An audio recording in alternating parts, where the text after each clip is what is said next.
तेव्हा मला माहिती.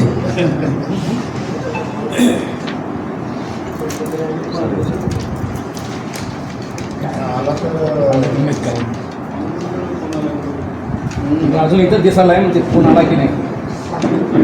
मी परत सांगतो, मी इथंच आहे.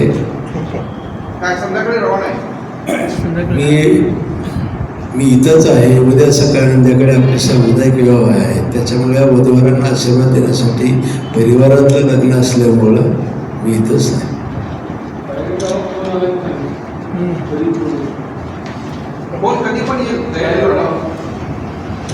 असं वाटतं की तुमच्याच माध्यमातून मला जेवढं कळतंय तेवढंच मला माहिती आहे.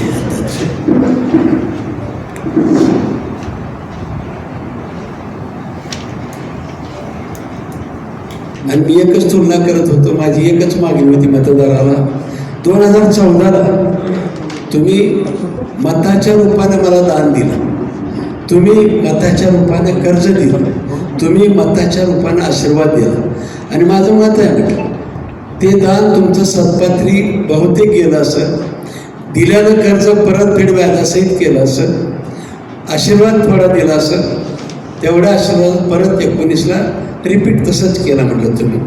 आत्ता माझं मत आहे 19 सुद्धा मी तुमचा आशीर्वाद वाया गेलेला नाही, तुमचं कर्ज परतफेड केलं. तर मला आता मोठा प्रोजेक्ट करायचा आहे, आणि मोठा प्रोजेक्ट करायचा म्हणजे कर्जसुद्धा मोठे पाहिजे.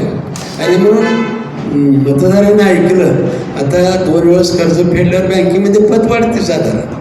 मी बँकिंग करतो म्हणून मला कळतं त्यातलं, म्हणून मी त्या भाषेत बोललो. आता मी 2 वेळा तुमचं कर्ज नियमितपणे फेडलंय, कामाच्या रूपाने नियमितपणे फेडलं. आता जरा मोठा प्रोजेक्ट करायचा आपल्याला, तर मोठं कर्ज द्या.